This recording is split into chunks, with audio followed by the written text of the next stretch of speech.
ई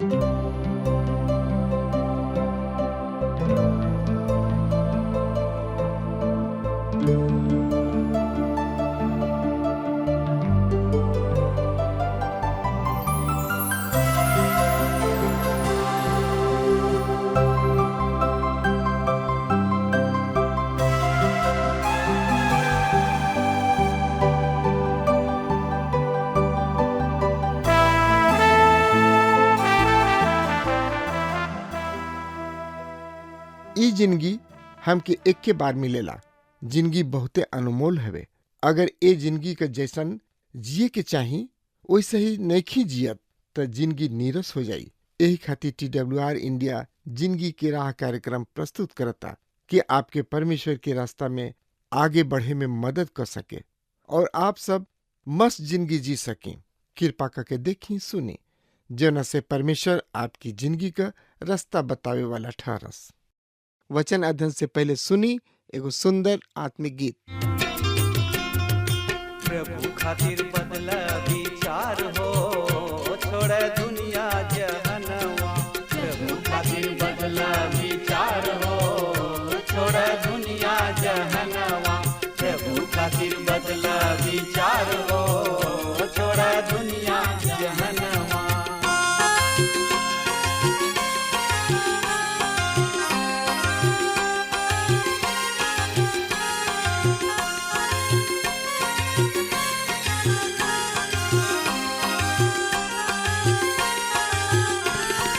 मनवा बदल बात बड़ा सुख पैबा।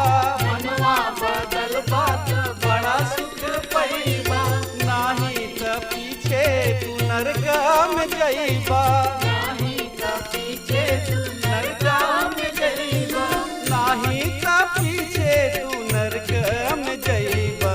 स्वर्ग के खुलल बा दरबार हो, छोड़ दुनिया जहनवा। स्वर्ग में खुलल बा दरबार हो, छोड़ दुनिया जहनवा। प्रभु खातिर बदला विचार हो, छोड़ दुनिया जहनवा।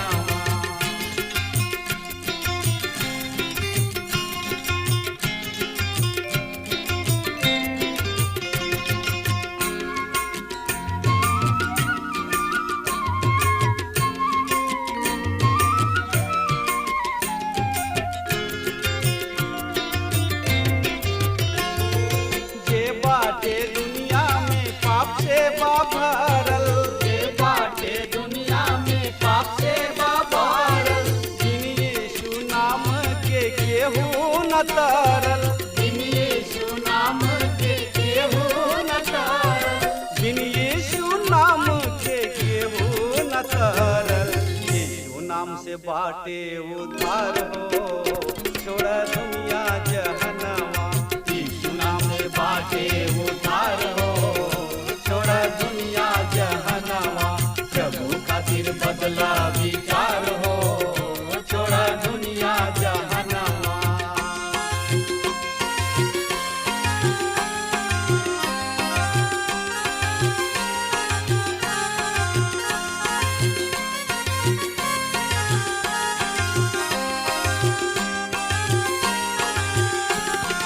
जब रउआ चाहिए जिंदगी सुधारे।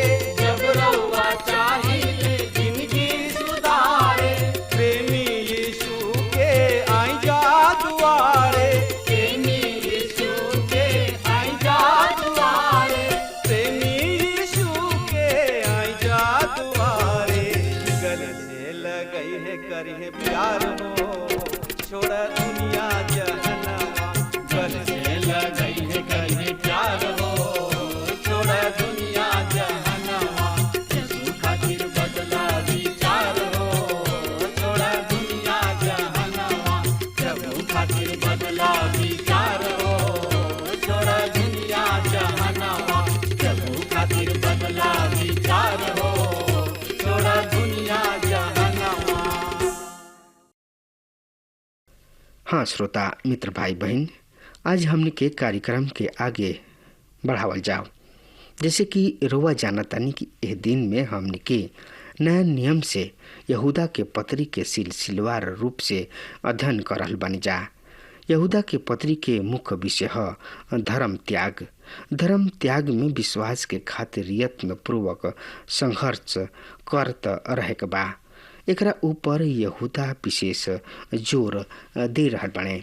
पिछला कार्यक्रम में हमनी के धर्म त्याग संबंधित कुछ बात पर ध्यान दिहनी हजा। हमनी के झूठ शिक्षक सब पर ध्यान देले रही जा और ओहनी लोग पर ध्यान देले रही जा जौन की कलिसिया में चुपके से घुस आयल रहन। यहूदा बतौले कि ऊ पहले ही से अपराध के दोषी हवें, ऊ अधर्मी हवें जौन की परमेश्वर के अनुग्रह के लुचपन में बदल डालेले। मित्र, लुचपन ई बड़ा ही महत्वपूर्ण शब्द है। एकर पर्यायवाची शब्द है अनुशासन हीनता, आनंदित होखल अर्थात आपन मनमानी कइल और दूसरा के भावना सबके अनदेखा कइल, दूसरा के विषय में विचार ना कइल। यहूदा कहताने कि ई परमेश्वर हीन लोग परमेश्वर के अनुग्रह के लुचपन अर्थात नैतिकता से बदल डालेलन।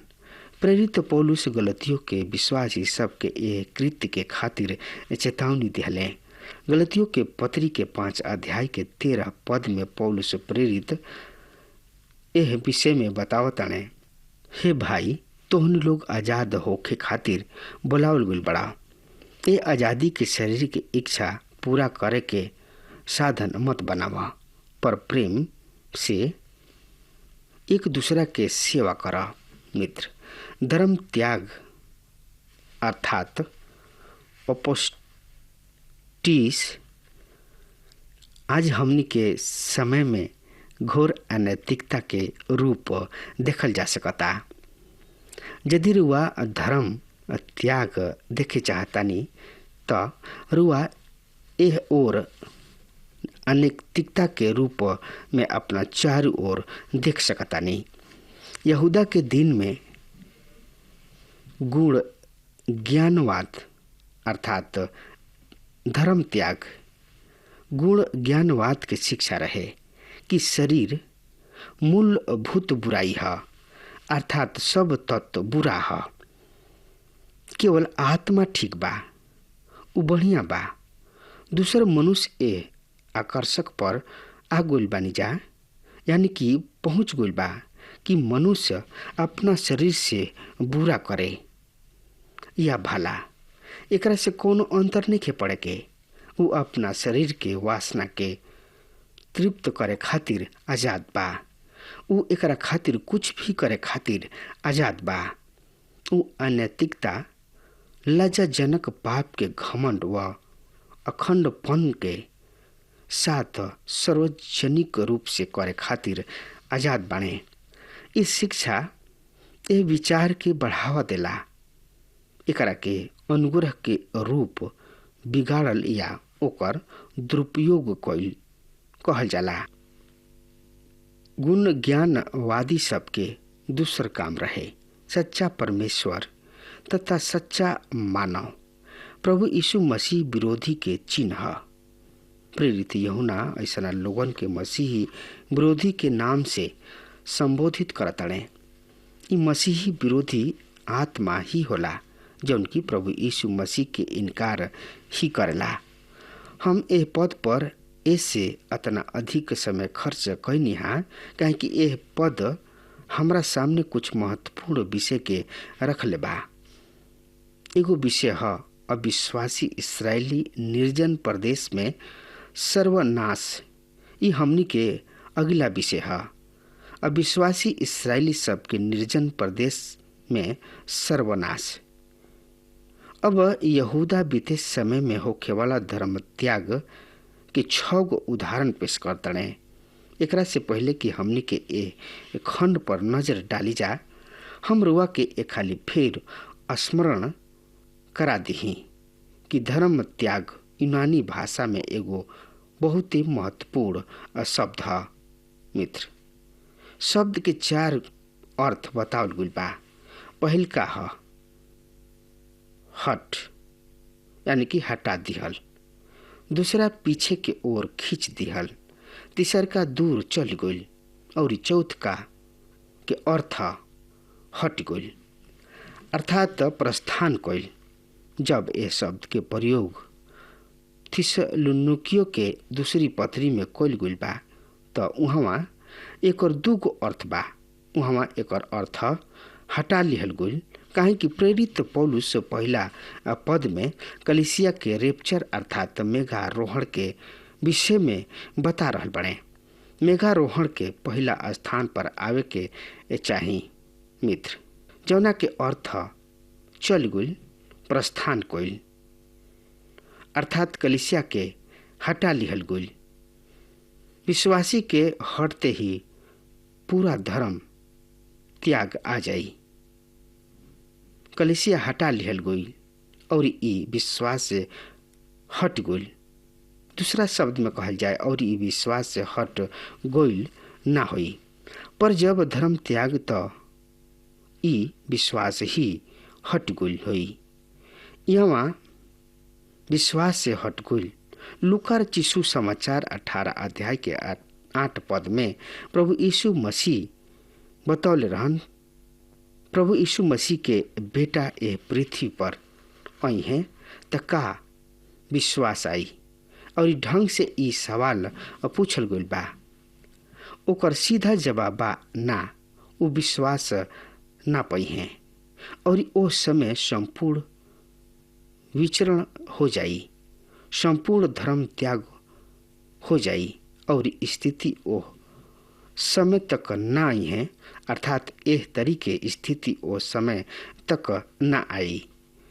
तब तक कलीसिया पृथ्वी से ना हटा लिहल जाई। एकरा में कोनो संदेह नहीं खे कि ई घटना कोनो समय भी घट सकता। पर जब तक कलीसिया पृथ्वी पर बिया तब तक घटना ना घटी। विश्वासी सबके मंडली कोनो समय भी पृथ्वी पर से हटा लिहल जा सकता। श्रोता मित्र भाई बहन, एकरा पश्चात पूरा धर्म त्याग शुरू हो जाई। त ई त रहल धर्म त्याग के अर्थ। अब यहूदा हमनी के बीते समय में होखे वाला धर्म त्याग के 6 गो उदाहरण बताओ तड़े जौन की विश्वास से भटक जाए के उदाहरण है। पहला 3 समूह बा, तत्पश्चात 3 आदमी बाणे। पहला 3 समूह सबके विषय में बतावतणे और ओकरा पश्चात 3 आदमी सबके बारे में बतावतणे। सबसे पहले हमनी के ये 3 समूह में देखे के 5वां पद हमरा साथ देखी। ए पद में एह तरी से लिखल गुल बा, अब हम तोहरा के याद दिलावतानी, यद्यपि तू सब बात के पहले ही से जान सकला कि प्रभु मिस्र से एगो खून के बचाव के पश्चात जे विश्वास ना कइले कौना तरी ना कइले। श्रोता मित्र भाई बहन, जब इस्राएल प्रजा के परमेश्वर मिस्र देश से छोड़ा के ले अइले, उनका गुलामी से उनका के आज़ादी दिलौले, तब बहुत से इस्राएली परमेश्वर पर विश्वास ना कइलन। यद्यपि परमेश्वर सब इस्राएली के भी छोड़ा ले रहन, पर अनेक के विश्वासी और परमेश्वर संदेह के कारण परमेश्वर उन्हें निर्जन प्रदेश में ही नाश क दिहले। अब ई हमनी के खातिर यह बात के उदाहरण ठहरल कि परमेश्वर धर्म त्यागी सबके दंड दी हैं। जब इस्राएली कादेश बारनिया पहुँचले, अविश्वासी के कारण उ प्रतिज्ञा कइल गइल देश में प्रवेश करे से इनकार कइले। एकरा विषय में रुआ गिनती के किताब के 13 और 14 अध्याय में बतावल गइल बा कि जब प्रभु के दास मूसा इस्राएल के हर एगो गोत्र के कनान देश के जासूसी करे खातिर भेजले, तो उ वापस आके बतौले कि वहाँ सब कुछ वही तरी बा जैसे परमेश्वर बतौले रहन। रुआ चाहब तो गिनती की किताब 13 अध्याय 27 से 29 पद के देख सकतानी।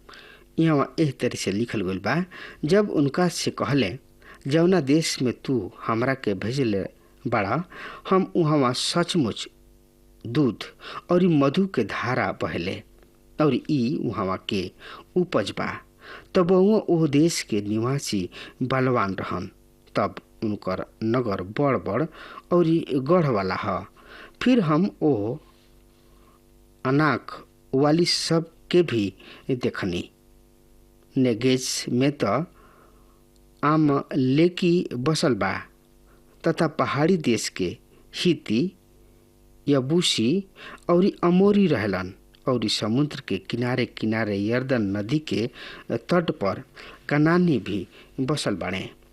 तो ई रिपोर्ट रहे ओ आदमी सबके जौन की कनान देश से वापस लौटल रहन। पर केवल 2 आदमी अर्थात यहोशू तथा कालेब के छोड़ शेष 10 जासूस ई विश्वास न कैले कि परमेश्वर उन्हें ओह देश पर अधिकार दिला सकेलन और वो समस्त प्रजा के भी ऐसने ही विश्वास करे खातिर समझ ले रहन।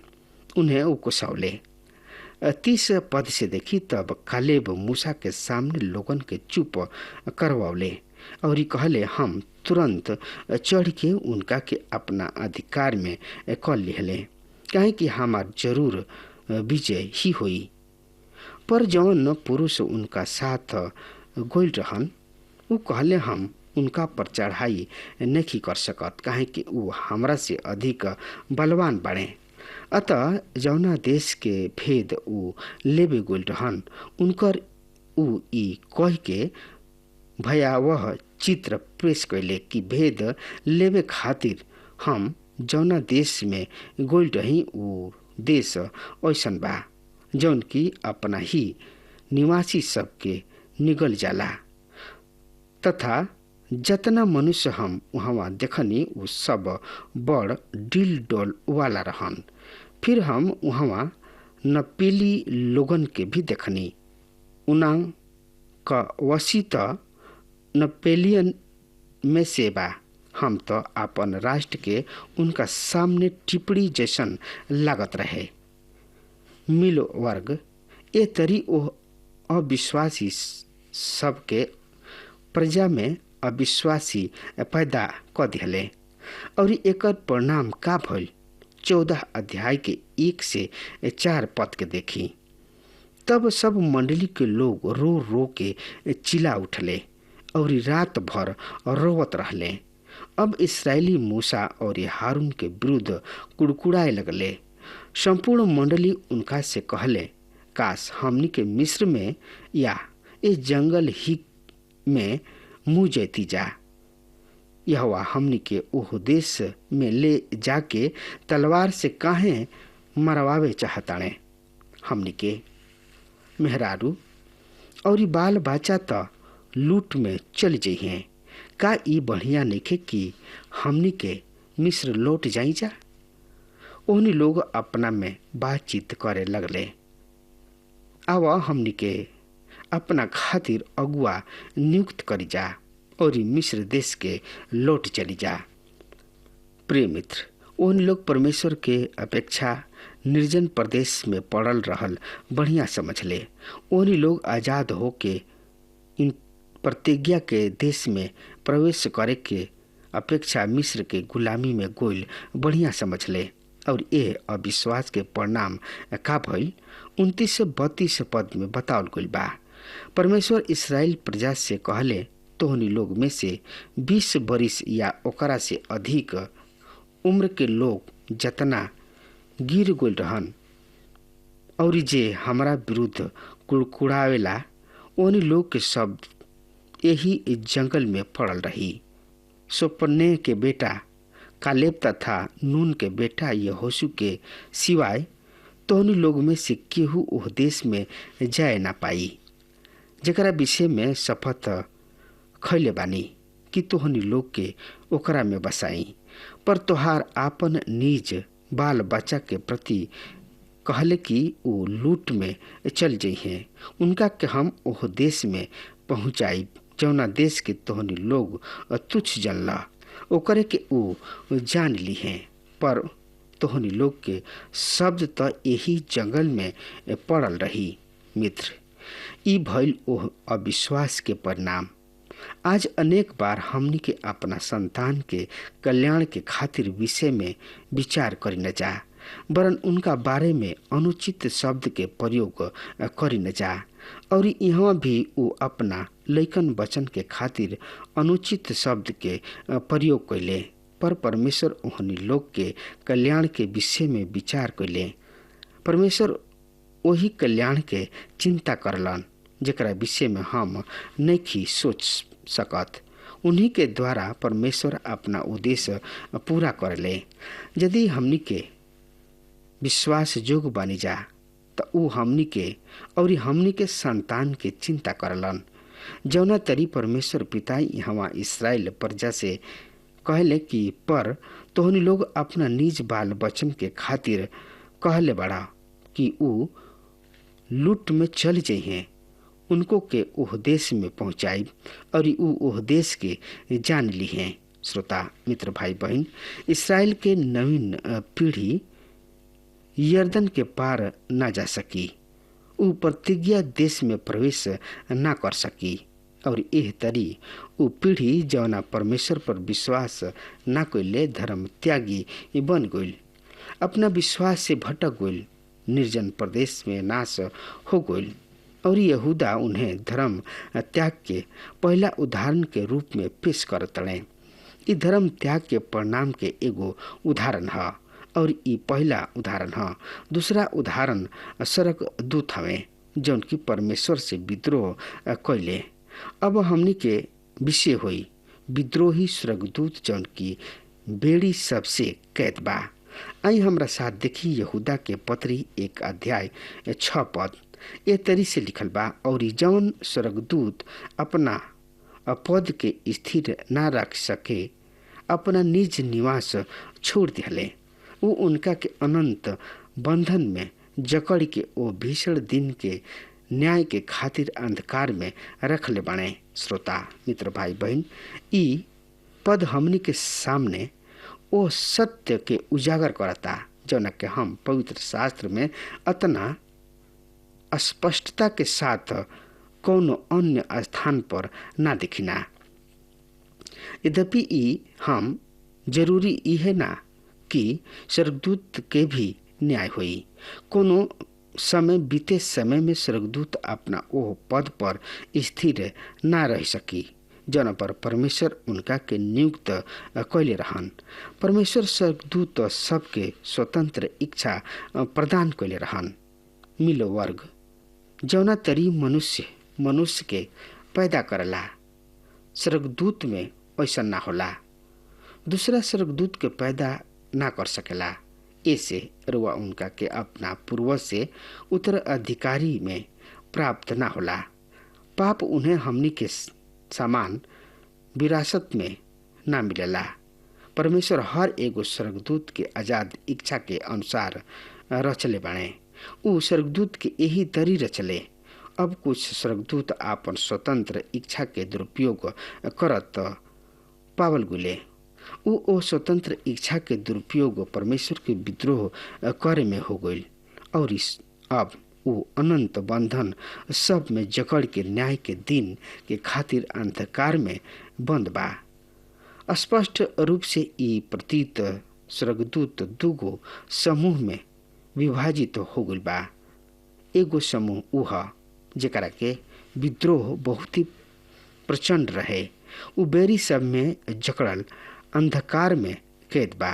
उन्हें वहाँ से बहरी आवे के कोनो स्वतंत्रता ना रहे। उ बहरी आके क्रियाशील नके हो सकत।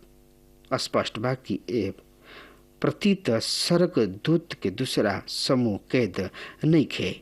ऐसे उन्हें क्रियाशील होके के आजादी बा और उ शैतान के क्रियाशील बा। और ये जैसे कि पवित्र शास्त्र हमनी के बतावेला कि ई दुष्ट आत्मा है जौन की वर्तमान समय में प्रभु स्थान प्राप्त करे जा रहल बिया। अनेक उपन्यासकार, टीवी सीरियल तथा कहानीकार आधार बना के अच्छा खासा धर्म बना रहल बा और परमेश्वर के अपेक्षा शैतान के काम के बढ़ावा देवे में लागल बा। ओकरा एक दिन परमेश्वर के जवाब देवे के होई। मित्र, का वचन हमनी के सिखावेला कि चाहे मनुष्य होखे या स्वर्गदूत, उनका के परमेश्वर पर विश्वास करे के बा और विश्वास के अनुसार आपन जिंदगी के बितावे के बा। हाँ मित्र, अब हमार समय खत्म हो रहा बा, तब तक खातिर वह हमरा के आज्ञा दी। परमेश्वर वह के बहुते बहुते आशीष देस। आमीन। हमके विश्वास बा कि ई कार्यक्रम आप सब खातिर फायदेमंद सिद्ध भइल हुई। अगर आप सबके लगे बाइबल से चाहे आपकी निजी जिंदगी से कोनो सवाल होके, चाहे कोनो समस्या खातिर प्रार्थना करावे चाहतनी, तो हमारी फोन नंबर पर जरूर संपर्क करी और आज का दिन आप खातिर सुखद